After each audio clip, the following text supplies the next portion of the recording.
Hey there, some of you guys were asking me how you get chisels sharpened using these systems. So real quick, I thought I would demonstrate it.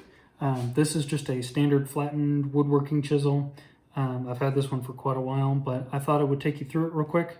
Essentially what I'm going to do is put this on our clamp system and then take our stone. I've gone ahead and preset the angle. And then from there, I can just have to work the stone down the face of the chisel and proceed as you would with any other kind of knife. You can upgrade and use different stones on here, step it up to get a sharper edge on your chisel.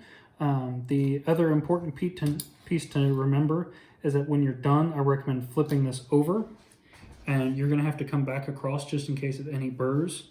And what you might need to just do is come back through with the flat portion of your chisel down and work your way back up the stone.